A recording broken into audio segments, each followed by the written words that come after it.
Welcome back to Sneaker Impact News. My special guests today are Krissy Harbert and Amanda Rawlings, the co-founders of Particle Play. Welcome, ladies. How are you? Good, good. How are you doing? Awesome. Yeah, so excited to have you both on today. Let's start off with quick introductions of who you are, and then let's jump into the conversation. Krissy Harbert is the creative director of Particle Play, and she's a licensed architect. She's been the design director at Nike and Majuri, specializing in crafting immersive experiences in the physical space, weaving narratives that energize brands through sensory engagement and building deep connections between brands and people. Amanda Rawlings is the CEO and director of creative operations at Particle Play. She's formerly the VP of creative operations and founder of Azure Design and Sundown Studios, previously at Nike as well, and leading agencies focused on transforming post-consumer and industrial waste into compelling brand environments and circular products through sustainable production. So I'm just hearing words going off that we love to hear at Sneaker Impact about sustainability and about reducing waste. And my goal is to share who Particle Play is and all the incredible stuff you're up to and to have people really get to know you. So let's jump into it. Where do you start? Thank you for having us so much, Bryan. Up to you, wherever you'd like to start. Well, let's start with what is Particle Play? What exactly do you guys do? Particle Play is our R&D and kind of our baby business that we've been fostering over the last 5 years, trying to turn post-industrial and post-consumer waste from brands into architectural and inspired environments and products. So anywhere from brand retail environments to consumer products, whether that be in, beautiful hospitality space or residential space or gallery. Very cool. Anything to add, Krissy? No, I think Amanda covered it. Yeah, we're just we love to get inspired by whatever we can use, whatever material is waste from a brand or from consumers, and find new ways, new lives, and just bring new energy into people's space. Really cool. Let's tell everyone how we met. Yeah, no, I'm happy to. So it was kind of random, but really, really fantastic. I live in New York City and was neighbors during COVID with Jimmy. And Jimmy and Bryan, you guys are running partners, correct? Correct. So Jimmy reached out and said, hey, he's doing a bunch of work in sustainability in Miami. Would love to have you down, see what we're doing, seeing what we're up to. And Amanda and I hopped on a plane like the next week and came down and saw Sneaker Impact, met the team, and we were just really pumped to collaborate together. It came at an awesome time just because we've been having some issues finding more local partners and opening up the door to Sneaker Impact and all the partners that you all have, as well as some of the other sustainable companies that Jimmy is working with that introduced us to Gear for Green. It's so cool how we're all part of the same community and friends through friends. And you got to come by our facility in Little River, and you have founder Moha Chem. So what are your thoughts on getting to know the Sneaker Impact family and touring our facility? I can just start off by saying I think it was really inspiring to us. We toured a lot of facilities around the world, from Portugal to different facilities in the US, and we just have never seen anything that really is so grassroots, and how excited Mo is and passionate about the space, how driven he is to help with bringing together different brands and relationships, but just the innovation behind machinery you guys are all creating and the sourcing. And then just kind of the discussions we're having about maybe continuing to evolve the types of products we were able to make, but just haven't seen anything like that in the US. And so it was really, really cool to see that and see that's happening and see how we can be involved. Yeah, totally. And if I could paint a picture, like entering into the warehouse and seeing like the amount of footwear that has the ability to be upcycled, it was really just like giant warehouse just full of product that was post-consumer, and it's really inspiring. So welcome to the podcast, Mo. I'm going to have to share the mic with you here. Hey, Mo, good to see you. Good to see you guys. Hi, guys. Yeah, so we're just talking about how the ladies came for a tour about a month ago. They've been following up with us via email and phone about opportunities to work together and about sourcing materials and using them. So Mo, Krissy, and Amanda, take over for me. We're going to change the world one sneaker at a time, man. One polymer at a time. Exactly. Well, through all the apparel waste, you guys have huge bins of that. And we started experimenting with apparel board, and our reflection Milan will show you as well, just using different types of materials. But that was really exciting to see, and just the capabilities you have to grind sneakers and separate all the different parts of the shoe, as well as separate apparel, and even to source like where the footwear came from, the work that you're doing overseas with creating other economies in third world countries with reselling sneakers that aren't completely demolished, but then with the sneakers that are two use to be able to sell again in those third world countries, to be able to recycle those and then, turn it into grind that we could use for furniture is really, really compelling and really exciting for us, and just something we never knew was possible in the US. So we're just really, really pumped to see that.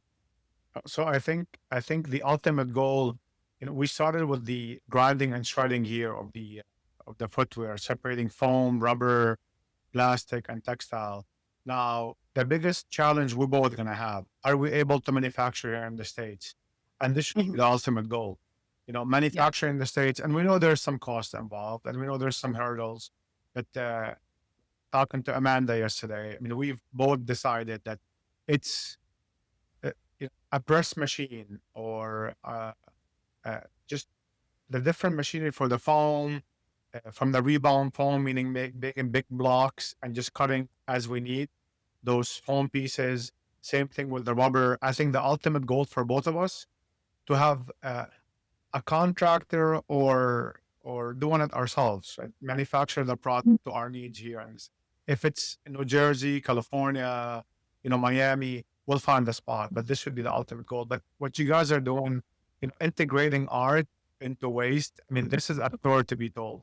And looking forward to having that like on LinkedIn and our social media, and let the whole world know this is from here, our waste, our machinery, our production, our architects, our beauty. So it's a beautiful story.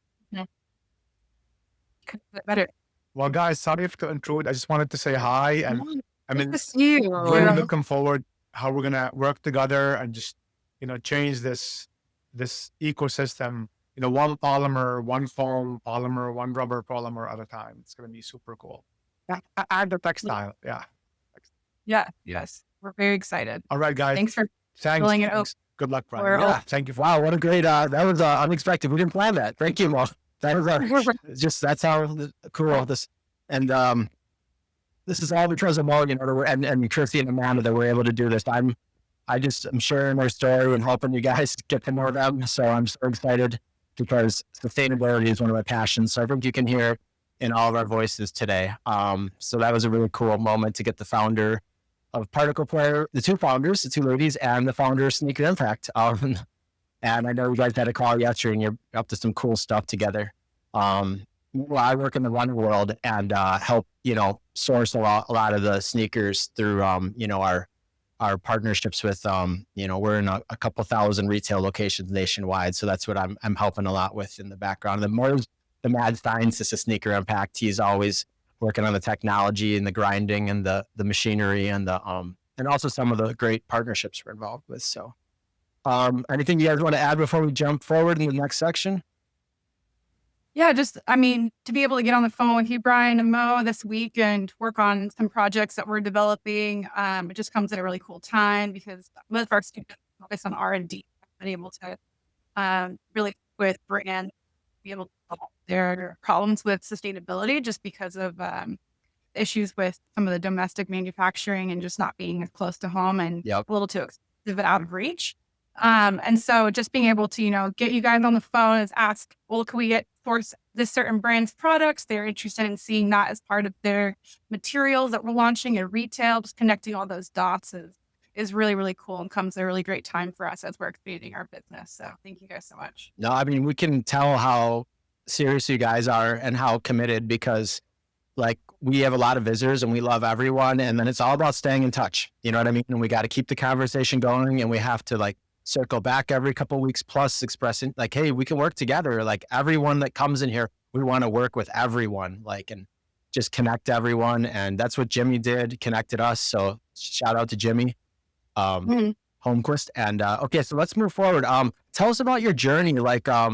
Amanda, you were saying that you're in New York City right now, and Krissy, where are you out of?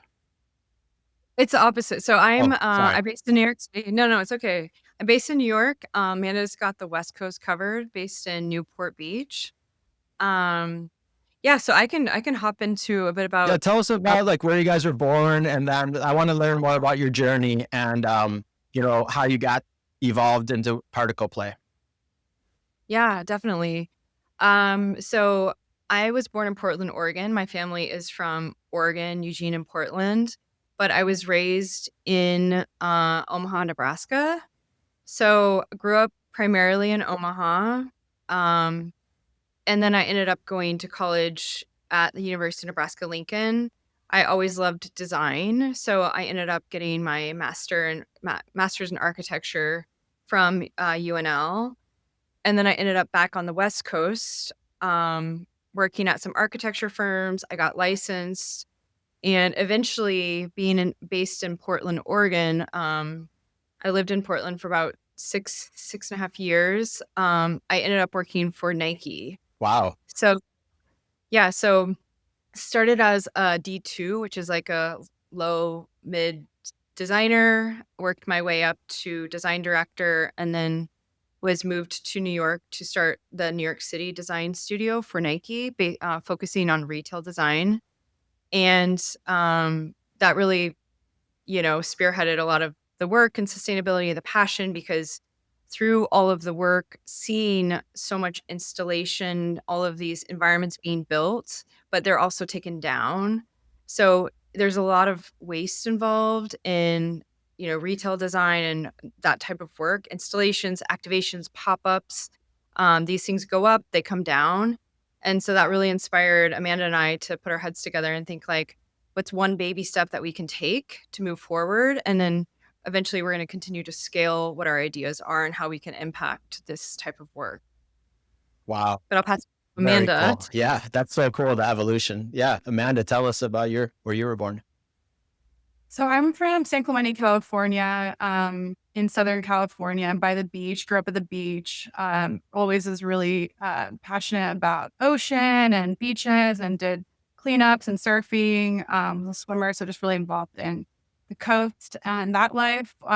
Really wanted to be a marine biologist when I was a kid, so interested in science. But as I got into high school, was really inspired by a teacher that I had who introduced me to sustainable design and architecture and environmental design. And so that's what I pursued in my education as well, in architecture, focusing at University of Oregon in sustainable design and interior design. And then from there, actually got into brand experience pretty early on as category was emerging out of college, just interested in brands and brand environments, interested in fashion and art and how those things connected with design, but was really always involved in more project management, production side. And so just really grew through different agencies, and then ended up meeting Krissy at Nike as well in 2018. And then started another small studio production, which led us to where we are now with Particle Play. We're kind of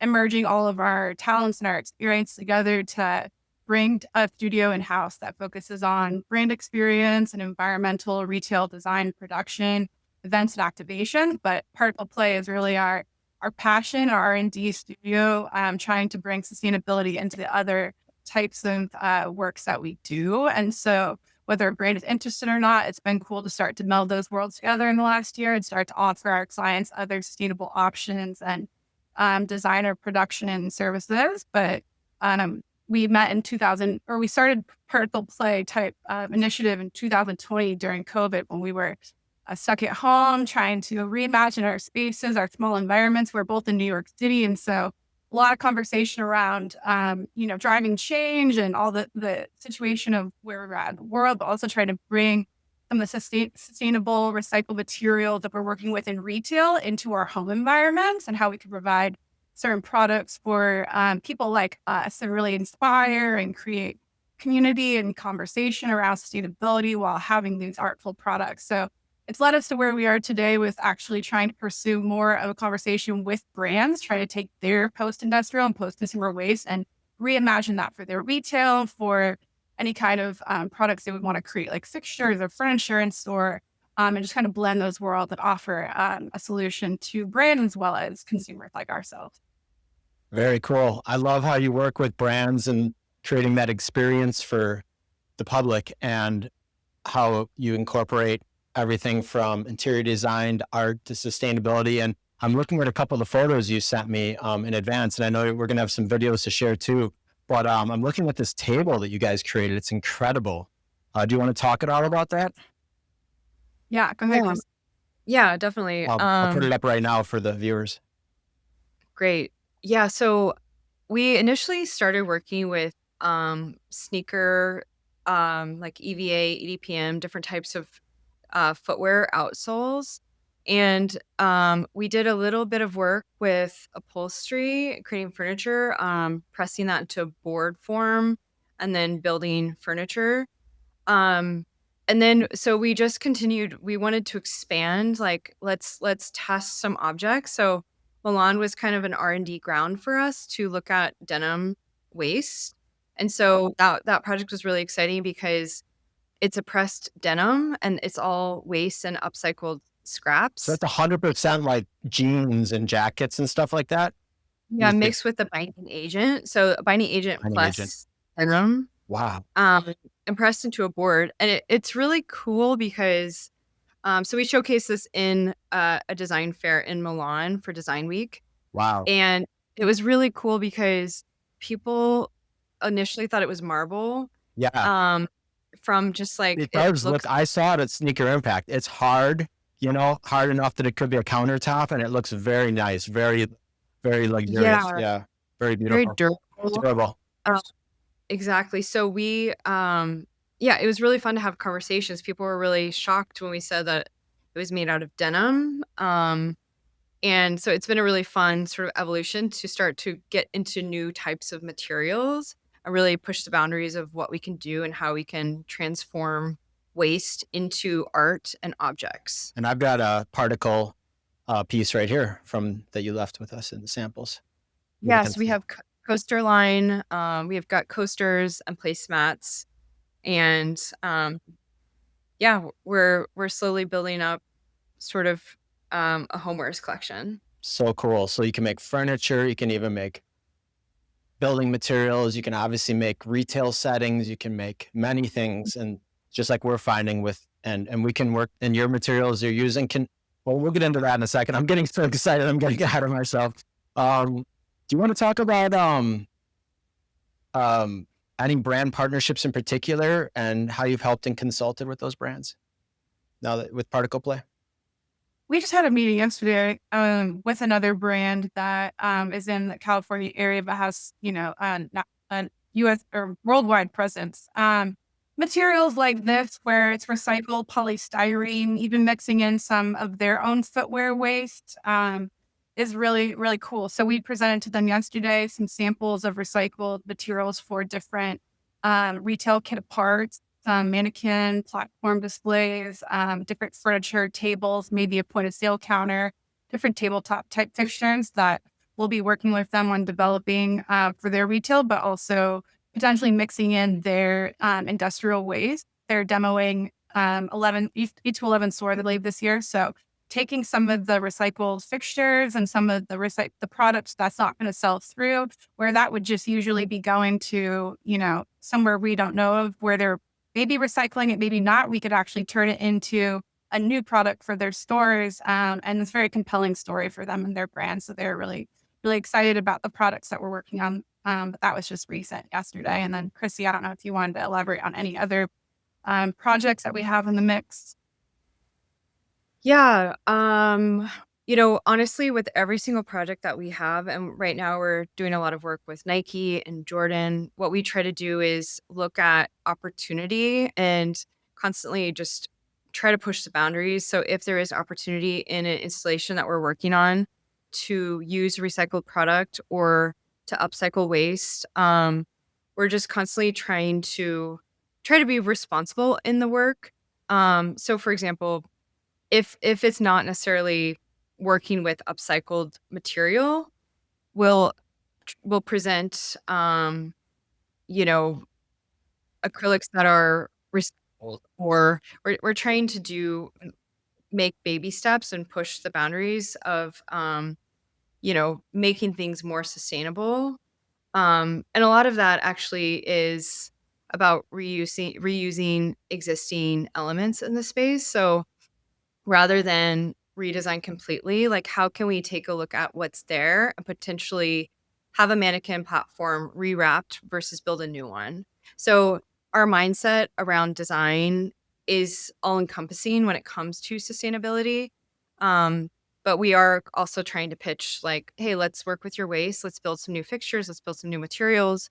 But the responsibility also comes in the form of what can we leverage that's existing if we don't need to build new?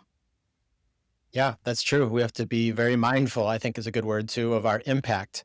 I was just talking yesterday with the Chicago Marathon, who we're partnered with, and I read a study online about the carbon impact of training and racing a marathon, like the New York City Marathon. It was the example, it was a study done by, sorry for this tangent, but it's the same thing in the design world with interior design and with brands that are doing retail is what is the environmental impact? How much carbon are they spending by redoing this versus reusing it, the materials, and keeping some of the stuff, keeping it local versus it just completely going in the trash.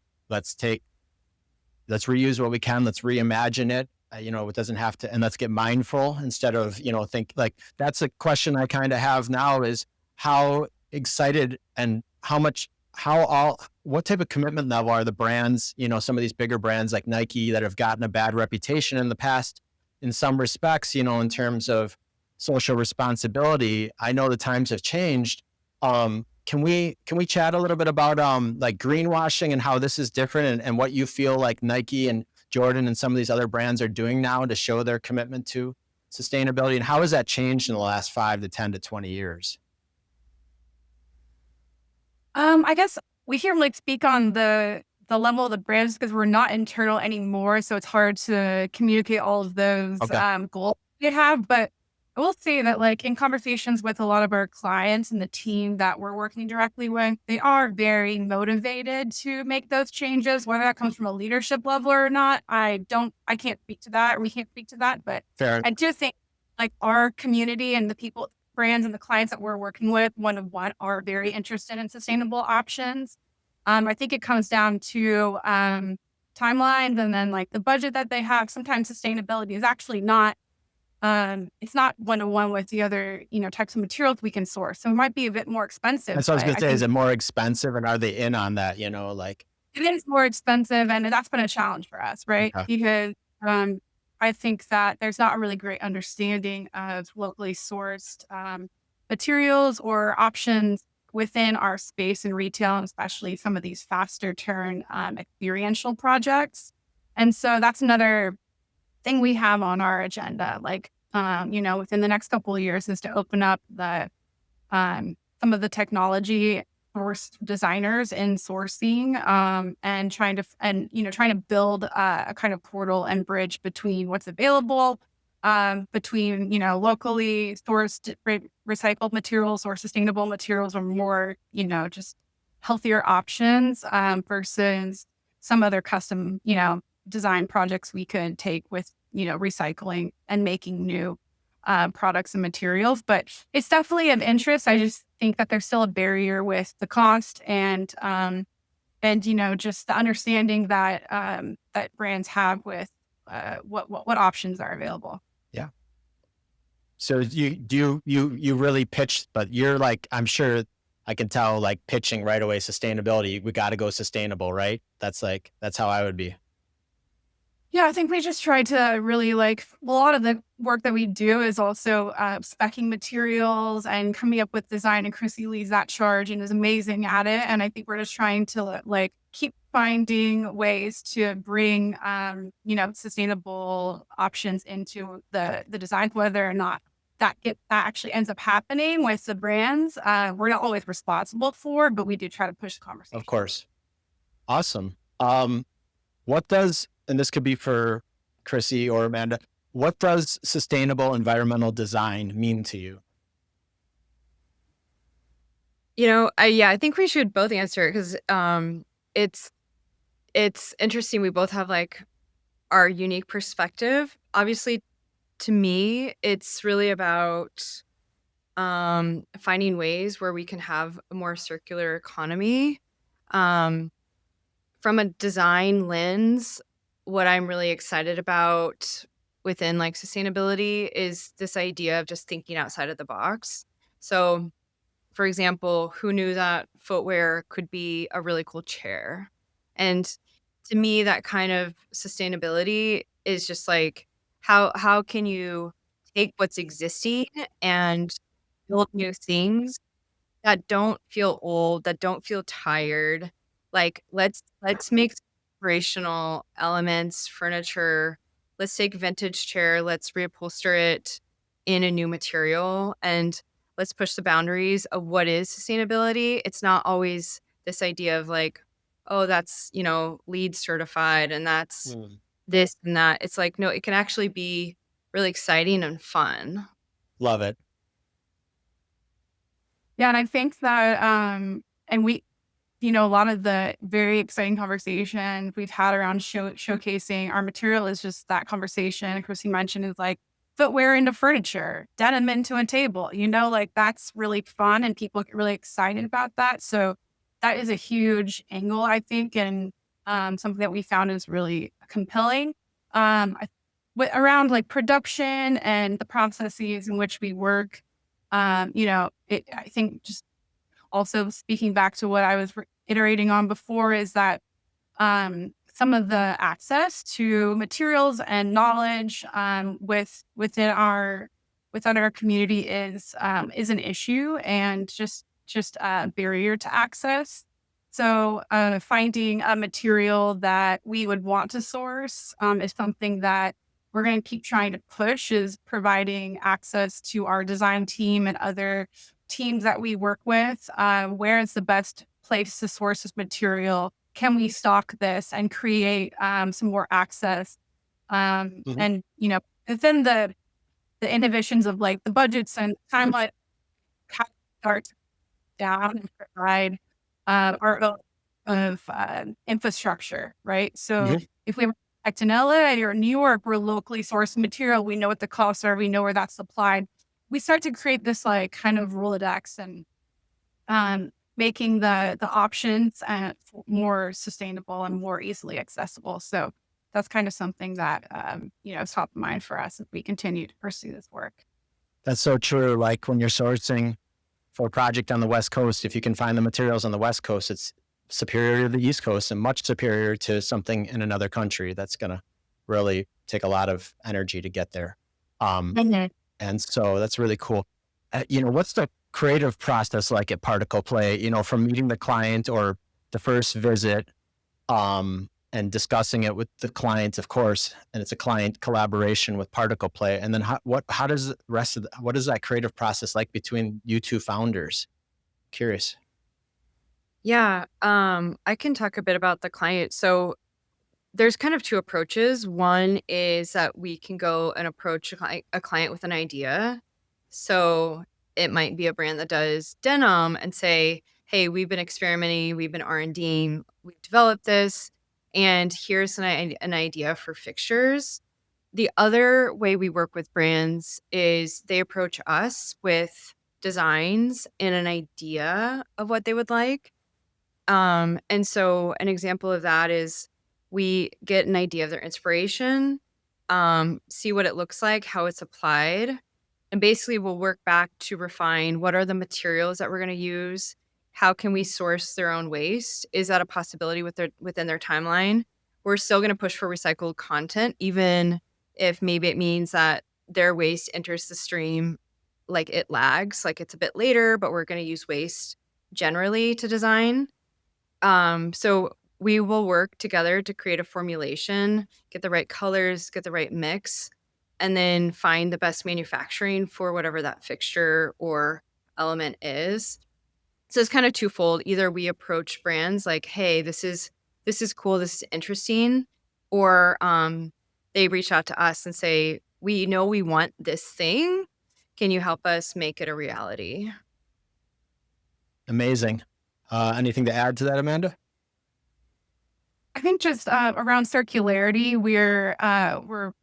we've come into some conversations around just how we can offset carbon emissions within our own process, and that's something that we are continuing to explore, and hopefully something that Sneaker Impact can help us with as well. It's just kind of the data tracking and the analytics around Mhm. where how much waste the brand has, how much we could convert with them, or help them to convert, almost like an R&D reuse studio within the brands, offering them as like a partner to help facilitate that process. And the data and analytics are obviously a huge component of that, to your point as well, to help against greenwashing and provide stories for the brands. And so while we don't have all of that access now, that is something that we really are passionate about trying to create, is finding all of the data that goes around the carbon offset for brands and with their own process. Yeah. I am running the Chicago Marathon in about 2.5 months in early October, and it'll be my 7th Chicago. And Nike is the shoe brand that is the exclusive brand of the Chicago Marathon. And I've done it before. So a couple of years ago when I went, they had recycled participant shirts for everyone in the goodie bag. Instead of getting the traditional polyester, it was like 40% or 80% recycled polyester, I believe. I was so glad to see in the area where they sell the merchandise to runners, and it was like predominantly recycled materials. Like some of them were 100%. And this was like in 2023. Is there any other creative upcycling projects you want to highlight?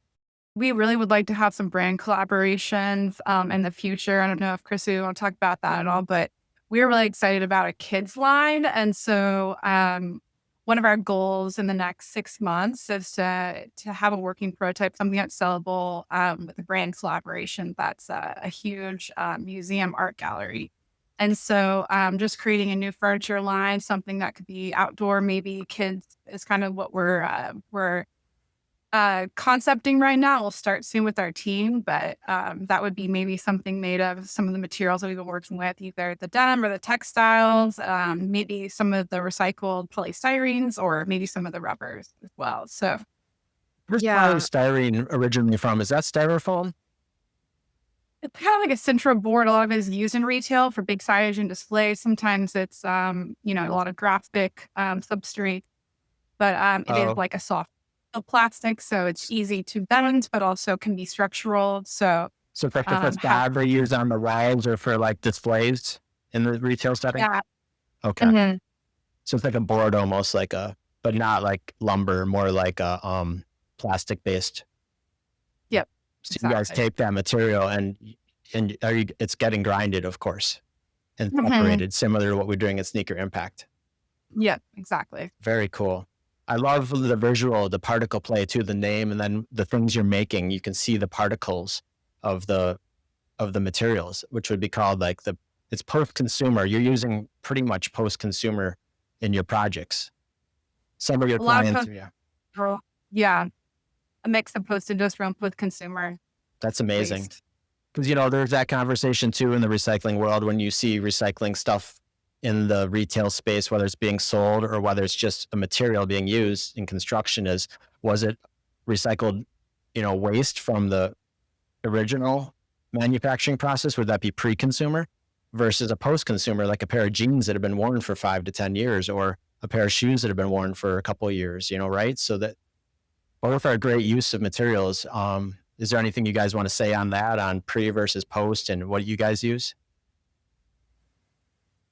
Yeah, we're super excited to have met you guys that are obviously in that post-consumer world, because we've been working with a lot of post-industrial previously. So it's a huge unlock for us. Um the biggest difference in the past using post-consumer is that you have less control over the color.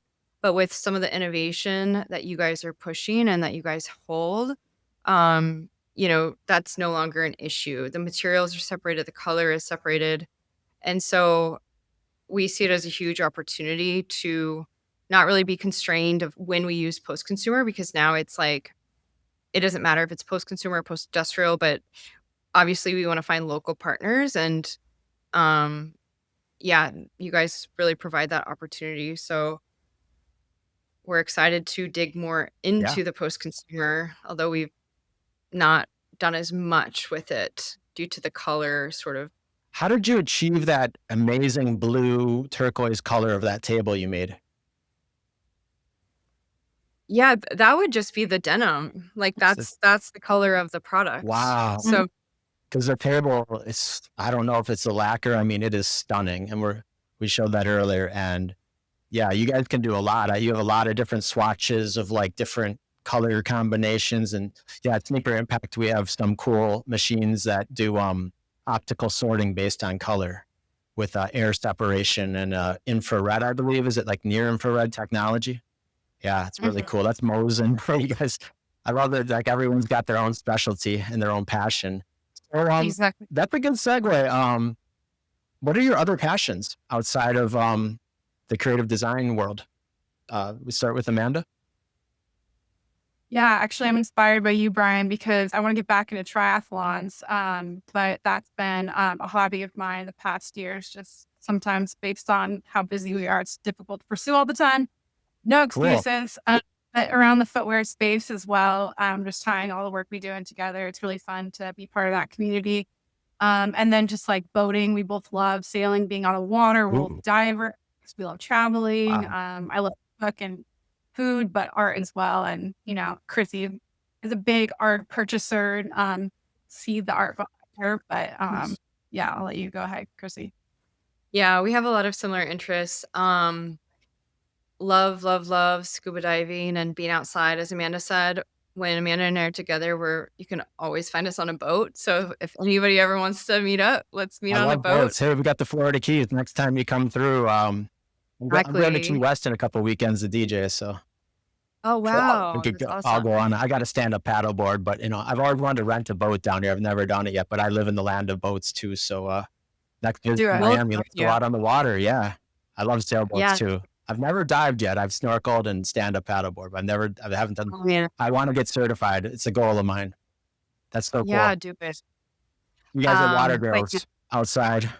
definitely no, we're definitely water babies. So we love that. And then as Amanda mentioned, like I love art. So reading about it, visiting galleries, buying it, going to art fairs. So a lot of that sort of inspires the work that we do, and it's just kind of a lifestyle. It's awesome. And you're in New York City, right, Krissy?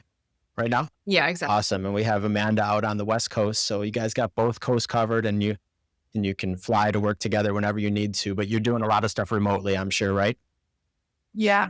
Yeah. Most of our team is remote. We have some people overseas and in Canada. So that kind of helps us like really free up a very talented team and, have different time zones that we're working on, can put us ahead of the curve at times. So it's helpful to be remote, but also in person in New York, spend a lot of time together. Awesome. Speaking of New York versus LA versus Miami and travel, how do you each personally live sustainably? I have been just trying to focus a lot more on local sourcing, vintage furniture, vintage clothing shopping, trying not to buy too much new that I don't need, reusing, making sure I'm not using too much plastic. I've got my Stanley cup I use every day, just simple things like that, but really into fashion. So getting back to vintage shopping, there's a lot of really good vintage shopping in both of those areas. Trying not to buy, excess really is something that I try to focus on. Yeah, and I would agree. Shopping platforms like The RealReal, where you can still get high end but secondhand. Love my newest obsession is Facebook Marketplace, which Amanda and another friend put me onto because there's the best vintage furniture. Not only is it like sustainable, but you're also getting like super high quality. I would say that's a huge one. It's just like purchasing high quality things that are going to last a long time. That's a good And then point. also, yeah, something like I was pescatarian for about 13 years. Recently started eating meat, but now I've tapered that back. So I'm really not eating that much meat. And so those small changes really do impact, this the world. And Absolutely. Yeah, we all make our personal choices, and we don't have any judgments of sneaker impact. I certainly don't speak on behalf of the company, but I was doing some research because to recycle a pair of shoes, well, first of all, to make a pair of shoes, I believe, well, I saw it on the inside of, I won't mention the box, the name of the brand, but I saw it on the inside of the box. It said 13.5 kilograms were used of carbon to create the shoe. And then when we recycle the shoe, it saves 13.6 kilograms of carbon. Wow. The recycling process and the reuse. That's definitely if the shoe lives a second life. Probably as well if you're creating a new product out of the grinds. I believe or creating the second life, which is where 90% of our collections head, is saving 13.6 kilograms. And I did some Google research the other day on what does that mean visually. So that's equivalent to a kilogram of cheese. Is how much carbon cheese is very carbon intensive. I'm from Wisconsin, so this is fascinating to me. And I don't eat a lot of cheese, but it was like apparently cheese is very carbon intensive. So a kilogram of cheese is equal to a pair of shoes. Wow. Don't quote me on that, but that's my initial research. Also, a kilogram of coffee. Apparently, I think I read coffee is also 1 kilogram of coffee is equivalent. So coffee is also could be due to the transportation costs. It also said in the research, it depends on the methods, the transportation, several variables. You can't just say across the board. You never should.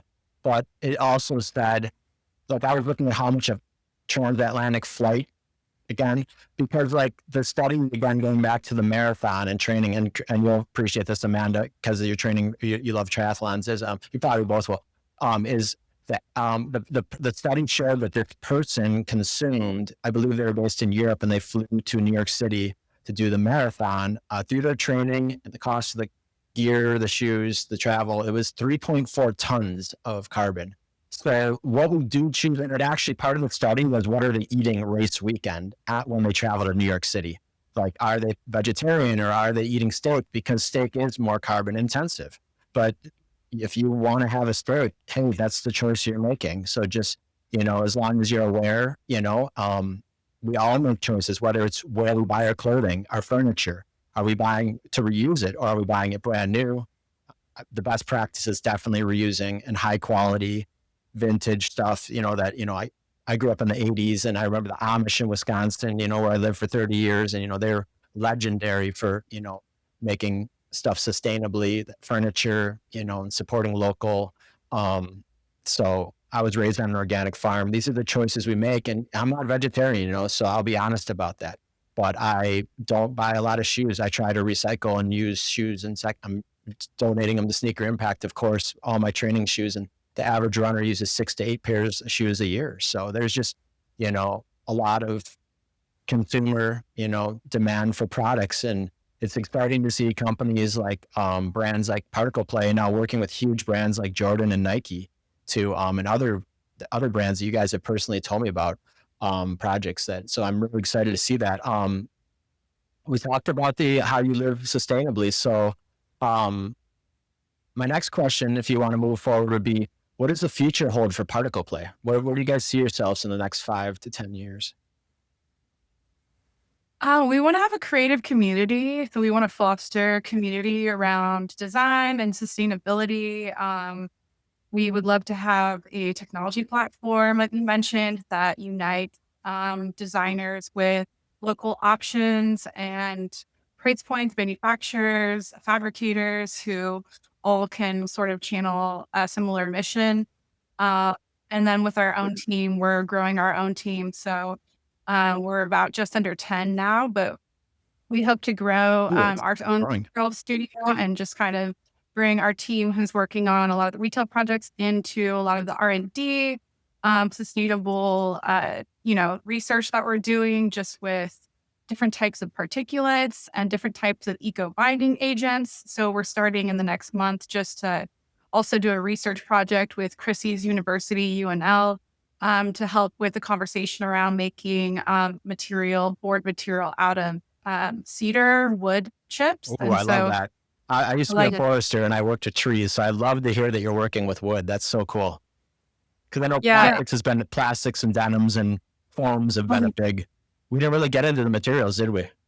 I mean, talked a little bit about the denim, but the foams, there's different foams in the shoes and in other products you're getting them from, like the plastics from the retail. But yeah, sorry, continue on that topic. Yeah.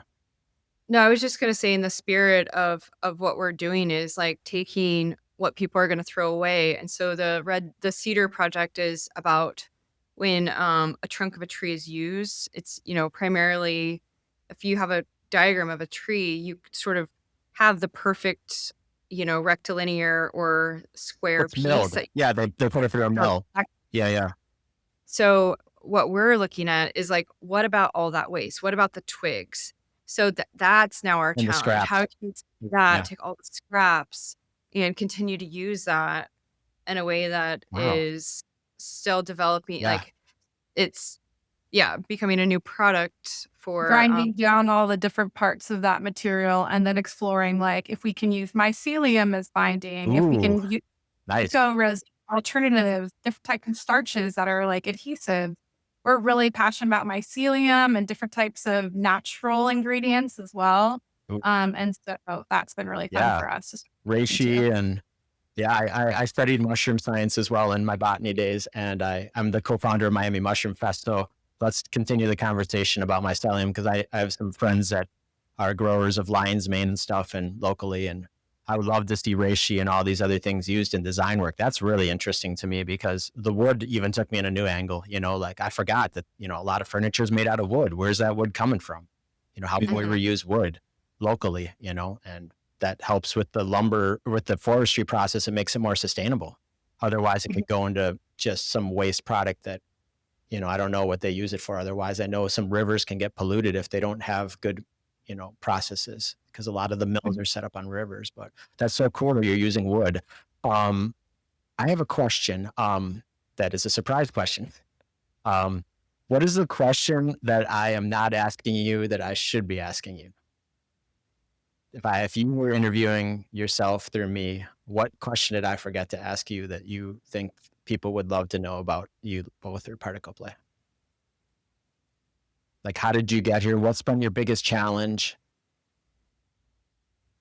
I think our biggest challenge today is actually just kind of pushing some of our products and what the capabilities are. We have a lot of big dreams, a lot of big ideas, but it's been hard for us to implement those and facilitate those based on some of the restrictions we have domestically. And so that's something that, we're just really looking for resources for, connections, friends, just kind of creating a community or that's more local and like centralizing a lot of the ideas and a lot of the implementation that we can have around those ideas. And so I think, just talking about like dreams and excitement and passion around sustainability, it's really about connecting with people and trying to create a difference and a purpose in the work that we're doing. Like we can sit there and push out work all day long, but if we're not feeling passionate about it and we're not exciting people or feeling exciting about it, then what's the reason why we're doing it? So just getting back to the core of the reason, the mission, and how we're starting to create job opportunities around that or change some of our industry is really something that we're excited and passionate about. And it's awesome that we're able to start learning about resources like yours and expanding upon the different types of ways we can make that happen. Love it. Anything to add, Krissy, on challenges or things you want to share that we haven't talked about yet? No, I think Amanda covered it well. We are looking for local partners to expand our capabilities. Like a lot of this work can be done in China, in Portugal, but again, it's trying to reduce that carbon footprint and do things locally, keep it circular. I'll say like the last piece is we're doing a lot of research on resin and binding agents. So that's something else to tackle. We're hoping a lot of the most like ecocentric eco binders are very proprietary. So how can we create something, make it open source, make this really about sustainability, about bettering the world, rather than having something commercial that's sort of a proprietary product behind closed doors. That's something that's important to us is just being open source and making access so everybody can make the world better. I love it. Yeah. that's similar message to Sneaker Impact, is working on helping to improve the world every day as a team, team humanity, and that Exactly. we all win. It's not our found, Mo and I believe you guys have the same philosophy, as our only competition is the landfill. Exactly. It's really Love just, that. that's such a big thing to wrap your brain around, is, we're trying to influence societal change for the better because our planet can't support, consumption on the way we've done it in the past. Mhm. We're a very blessed country in terms of resources and lifestyle. So I think, one of my favorite sayings that I've had since I was a little kid, and I would love to hear yours each, is I believe by Gandhi, live simply so that others may simply live. Growing up in a Beautiful. fairly affluent suburb of Madison, Wisconsin, I learned that as a teenager, and I've traveled to places like Guatemala a lot, many times, and I've even gone to Asia and South America and other places, and I see beautiful people all over the world, and then I come back to the US and I'm like realizing, whether it's choices we have for grocery stores or our transportation, or our, lifestyles, I just realize how fortunate we are here and try to be grateful when times get challenging. And I try to remember to live simply, because I could be, I don't need 2 cars, or I don't need, 20 pairs of jeans or 50 pairs of shoes, or even 5 pairs. You got to be mindful of your consumption, because there's 8 billion people on the earth, so how about you, Amanda? Do you have a favorite saying or a philosophy you Absolutely. live by? Yeah, I think it's similar to yours. Removing ego is something that we really talk about a lot in our practice as well, just as designers and a team, just making sure we're all unified. But removing ego from the equation and really thinking about the betterment of a collective and people versus self, it's definitely something that I try to live by, and I know Krissy does too. So something that really, you know, fosters a lot of the conversations that we have as a team around the work that we're doing. Yeah. And I'll add, I don't have a specific phrase, but the general sentiment for me is just like similar to like when there's a will, there's a way, which is a specific phrase, but Mhm. I That's actually good do though. believe kind of everything is possible and you can figure anything out. It's just a matter of will and making it happen. So, and I'll kind of twofold that. And then every step matters. All of the baby steps add up. So it's just about progress moving forward and really moving forward in the right direction. Consistency and Hmm. having, Action. action. I have to love it. So I know we're getting closer to the end now of the podcast, so I want to make sure we can share Particle Play and all the amazing things you guys are up to with people. And you sent me some links, which I'm going to be sharing in this video, but would you like to tell them about how they can find you guys online? Yeah, we'll be launching our website in the next month, which is exciting. We kind of have a splash page up now, but definitely feel free to follow us on Instagram, particle.play. We've got a LinkedIn page as well that will be in your notes. Mhm. And then we'll hopefully have some more different articles that you'll see us in. We've been interviewed by CNN Italy recently for our work with Milan. Hopefully we'll have that out so we can publish, but we've been in Hypebeast and a couple other different types of design publications in the past as well. So we love to have you guys check that out. Amazing. Well, I'm Yeah. going to be sharing all those links, and you guys are friends of Sneaker Impact, so we're definitely going to have you back in the future. So we're just introducing you today, and I like to say that to everyone because it's true. We want to circle back and see where we're at in 6 months to a year. So, and some of the collaborations I think that are going to be happening between Sneaker Impact and Particle Play are really cool. So I know you guys are going to stay in touch with us about that. I'd like to now ask you both to give us an inspiring message to leave our audience with. Oh man, I don't know if I have an inspiring message, but I would just say I'd challenge the audience to think about waste in new ways. Like what can you make with your surroundings and whatever it is, next time you need a picture frame, how can you make something with what you have existing? Just I think making these things and adding them to your home, to your lifestyle, they become art pieces in and of themselves. Especially they're all kind of one of one. So I just challenge people to rethink what is sustainability. Next time you need to purchase something, how can you make do without in a creative new way? That's important. Now, how about you, Amanda?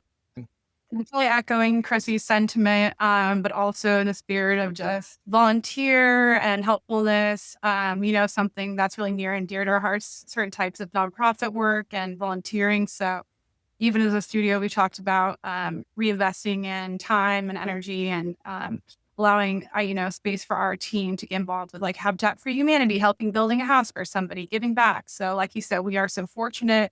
And we know that a lot of the work we do is mission led, but we want to, on an individual basis and as a studio to the team and the community, to start to foster more opportunity for give back and time for give back.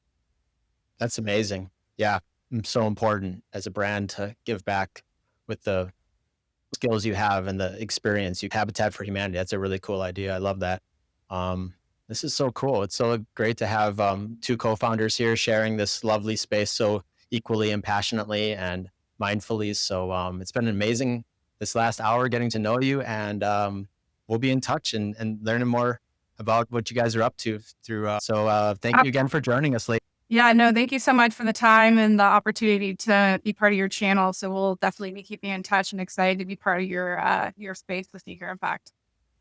Yeah, definitely. And good luck with the Chicago Marathon. Send us photos of what you find this year. Hopefully you'll see a lot of sustainable sort of product again, and excited to see how that goes. Yeah, it's so exciting. We're just grateful to be working together with you guys and to have met you in the last couple of months, and now to have you on the podcast, and we're new friends. So stay in touch and have a great rest of your summer in New York and LA, and talk to you guys soon. Awesome. Sounds great. Thank you, Bryan. All right. Thanks for being on, ladies. It was a lovely day. Talk soon. So, bye.